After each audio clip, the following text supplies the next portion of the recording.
एक भाई थे करण मल्होत्रा जी, जो कि इनका महिंद्रा कंपनी जो होती है ट्रैक्टर एजेंसी था। और इनके साथ जो है बहुत ही अन्याय हुआ। रातों रात जो भी एजेंसी के अंदर जो भी सामान था सब चोरी हो गया। और क्या आपकी जान का खतरा है? बिल्कुल है। ये अपराधी प्रवृत्ति के लोग हैं। जिला बदर की इन पे कार्रवाई हो चुकी है। नेपाल बॉर्डर के ये लोग रहने वाले हैं। नेपाल इनका आना जाना लगा रहता है। रिजवान जहीर जो कुख्यात वहाँ का एक बदमाश है जो जेल में बंद है। हेलो दोस्तों, नमस्कार। मैं आपका दोस्त विशाल, लोक प्रहार पत्रकार। आज जैसा कि देखा जाता है, कहीं पर भी घटना होता है तो हम लोग खुलकर आवाज उठाते हैं निडरता के साथ में। ऐसे ही गोंडा जनपद में एक भाई थे करण मल्होत्रा जी, जो कि इनका महिंद्रा कंपनी जो होती है ट्रैक्टर एजेंसी था। और इनके साथ जो है बहुत ही अन्याय हुआ। रातों रात जो भी एजेंसी के अंदर जो भी सामान था सब चोरी हो गया। और रातों रात जो है उस पे अपना कब्जा जमा लिए और इनका नुकसान हो गया। अभी तक कोई कार्रवाई नहीं हुई।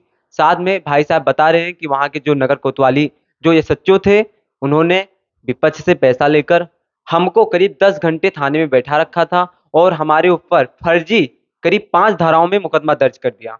आप बताइए, ये एक व्यापारी है और हमेशा आप जानते ही हो हिंदुस्तान में जो है आप अभी कोई भी अपना हिंदुस्तान जो है व्यापार में हर देश से जो है आगे माना जाता है, क्योंकि यहाँ की जनसंख्या 140 करोड़ है। लेकिन भाई साहब को भी अच्छे से जो है व्यापार करने नहीं दिया जा रहा है। और साथ में जो गुंडे किस्म के लोग हैं धमकी दे रहे हैं जान से मारने की। मैं आशा करता हूँ आप लोग इस वीडियो को ज्यादा से ज्यादा शेयर करें ताकि भाई साहब को न्याय मिल सके। हेलो सर, नमस्कार। नमस्कार। क्या नाम है आपका? करणदीप मल्होत्रा। आपका जो निवास कहाँ पे?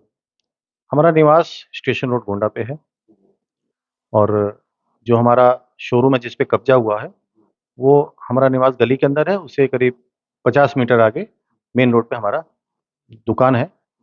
दुकान कम शोरूम बोल सकते हैं, जिस पे ये घटना घटित हुई है। आप जो है जनपद गोंडा, उत्तर प्रदेश, यहाँ पे कितने दिन से रह रहे हैं? करीब करीब हम लोग हमारा परिवार यहाँ पे सन 65 से रह रहा है। 1965 से हमारे बाबा आए थे गोंडा में, तब से हम लोग यहाँ रह रहे हैं। जो ये घटना घटा है, ये घटना कब घटा, कितने बजे घटा? ऐसा है कि पिछले सोमवार को 26 तारीख को हम शाम को अपना दुकान शोरूम जो भी है उसको बंद करके अपने घर जैसे जाते हैं, 6 बजे अपने घर चले गए।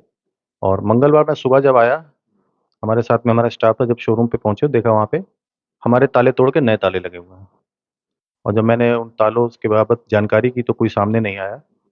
और फिर मैंने हथौड़ी मंगवा के ताले तोड़ने का जैसे ही शुरुआत की तो जो ऊपर साजिद माजिद जो अपराधी टाइप के लोग हैं जिनसे हमारा किराएदारी का, जो इसके कथित तौर पे मालिक बने हुए हैं, उनको हम किराया भी देते हैं। जो कि मालिक नहीं है, ये बने हुए हैं फ्रॉड करके। फ्रॉड करके उन्होंने बैनामा इसका लिया था, लेकिन हम उनको किराया देते हैं। तो उन्होंने हमारे ऊपर हमला कर दिया।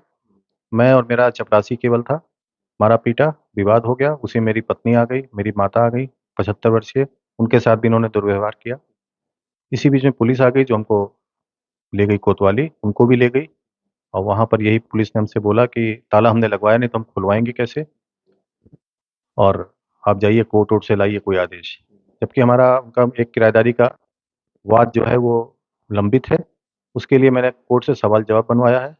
उसमें कोर्ट ने स्पष्ट कहा है कि कोई खाली करने का आदेश नहीं है, वाद आपका चल रहा है। अगली पेशी तारीख 4 जुलाई लगी हुई है। मैंने वो सारे कागज कोतवाल साहब को दिखाए, लेकिन कोई सुनवाई अभी तक नहीं हुई है। ताला उनका लगा हुआ है। इस बीच में मुझे जानकारी मिली, उनका कहना है कि इनके दुकान में कोई भी सामान इनका नहीं है। तो मुझे ये जान करके काफ़ी धक्का लगा कि करीब 50 लाख रुपए का सामान हमारा इन्होंने लूट लिया उस दिन रात में। और उसके अंदर अपना कबाड़ टाइप का लकड़ी वकड़ी, वो कल हमें सीओ साहब ने बोला कि मैंने आपकी दुकान का मुआयना कर लिया आपकी अनुपस्थिति में, जबकि उनको ऐसा मुझे भी बुलाना चाहिए था। उसके अंदर आपका कोई सामान नहीं है, सारा सामान इनका रखा है, पुराना स्क्रैप रखा हुआ है। और आप तो 10 साल से कभी उस दुकान में गए नहीं। ये सीओ साहब का ये सीओ बयान साहब था। का बयान है कि आप 10 साल से, तो हमने अगल बगल 3 4 लोगों का इन्होंने बयान दिलवाया है। तो हमने कहा आप गए थे तो आपको हमारा भी बुलाना चाहिए, हम हमसे भी पूछना चाहिए। इन्होंने अपने 2 3 4 आदमी से बयान दिलवा दिए। हम 1,000 गोंडा के लोगों से एफिडेविट लगवा सकते हैं जो शनिवार को हमारे पास आए थे, जिनसे हमारा बिजनेस हुआ, कुछ सामान खरीदा। मंडे को जो लोग भी आए थे सबका बयान, सब चीजें हम दिलवा सकते हैं। मेरे मोबाइल की लोकेशन आप 1 महीने की निकाल लीजिए, मैं अपने ऑफिस में था कि नहीं था। तो ये हास्यास्पद बातें वो कर रहे थे, हास्यास्पद बातें कर रहे थे। तो मुझे न्याय की उम्मीद नहीं लग रही है कि किसी तरह का वो न्याय, केवल लीपापोती पुलिस की तरफ से चल रही है। कोतवाल साहब का रुख इसके अंदर बेहद गड़बड़ था। कोतवाली नाम क्या है उनका? नाम, पूरा नाम बताइए। में राकेश कुमार सिंह, जो काफी कुख्यात है इस वक्त गोंडा में। कई कब्जे उन्होंने करवा दिए और पैसा लेते हैं पार्टी से, विपक्षी से, और जो भी करते हैं। हमको उन्होंने पूरा दिन बैठा के रखा। हमारी घटना के बाद हम जब कोतवाली पहुंचे, फोन पे उनको सूचना दी, कम से कम 3 घंटे बाद हुआ है। आते ही हमारे ऊपर बरस पड़े कि जो मेरी पत्नी और मेरी माता के साथ दुर्व्यवहार, बोले उनको बुलवाइए, उनको सबको, और आपको भी मैं जेल भेज रहा हूँ। आप लोग जेल भेज रहे हैं? आप कोई अपराध के हैं जो जेल भेज रहे हैं? और ताला तोड़ने का कोशिश किया तो हमको सब पीटने लगे। तो मैं अपने बचाव में बिल्कुल विरोध करूंगा। मेरी पत्नी से दुर्व्यवहार माता से हुआ, तो वो एक संघर्ष की स्थिति वहां पे थी, जिसका उन्होंने एक छोटा सा वीडियो, उस पक्ष, क्योंकि वो लोग तैयार थे, हम तो कोई मतलब नहीं था, हमको तो कुछ पता नहीं था, उन्होंने वीडियो बना लिया। उस वीडियो को लेकर के उन्होंने हमको डिमोरलाइज करने की काफी कोशिश की कि इसी के आधार पे मैं आपको जेल भेजूंगा। तो हमने कहा हमने क्या अपराध कर दिया, हमने कौन सा उनको, उनकी हत्या कर दिया, कुछ कर दिया, हम ही पीट रहे हैं।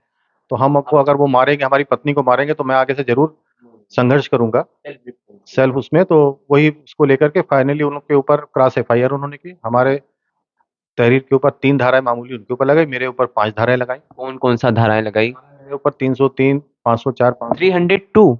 323, 323 मारपीट। मारपीट की, 504, 506 और 2 अन्य धाराएं लगाई, जिसका मुझे कानून का बहुत जानकार नहीं हूँ।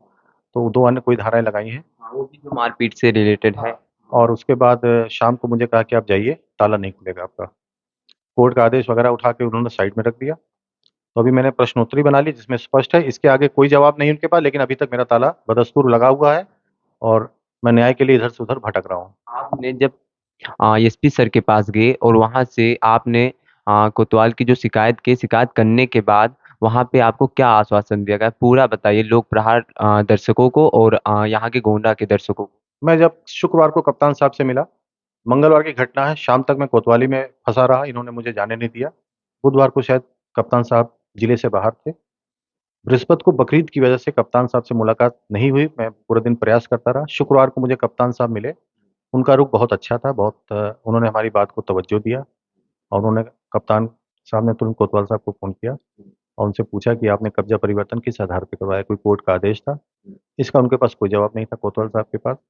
मुझे कप्तान साहब ने कहा कि आप जाइए, अपनी दुकान का ताला तोड़ दीजिए और दुकान के अंदर जाइए, देखिए क्या है दुकान का हाल, और अगर आपको कोई रोकता है या कोई वाद विवाद होता है तो आप एक वीडियो ज़रूर बनाते रहिएगा और वो वीडियो मुझे दे दीजिएगा और मैं सख्त से सख्त कार्रवाई उन लोग के खिलाफ करूँगा।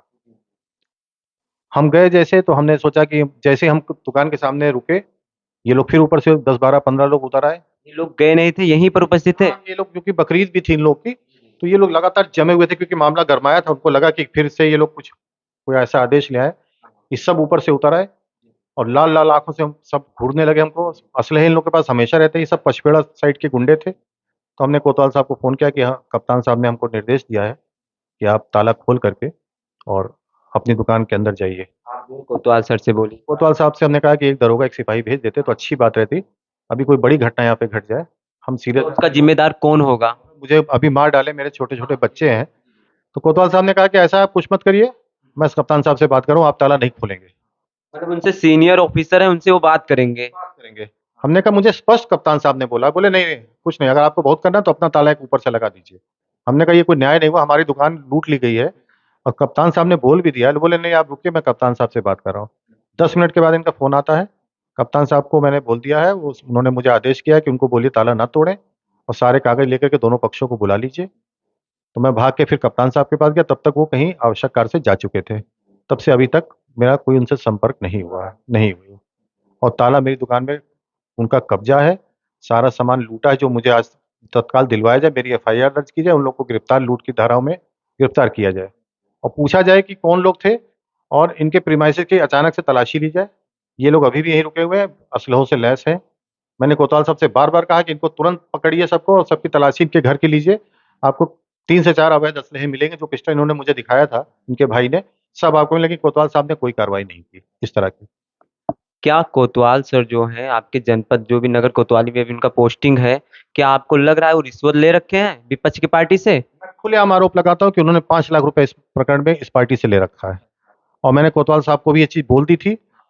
हमने कहा आपके कोतवाली के सीसीटीवी की जांच अगर करवा ली जाए तो ये आपके से मिलने 2 से 3 दिन पहले दलाल के माध्यम से आए थे। तो उनका जवाब था कि कोतवाली में तो बहुत लोग आते रहते हैं। तो मैंने कहा कि ये क्यों आए थे, इनका कौन सा मामला कोतवाली में चल रहा है वो दिखा दीजिए। ये किस वजह से कोतवाली के चक्कर काट रहे थे। इसका उनके पास कोई जवाब नहीं था। जी हाँ।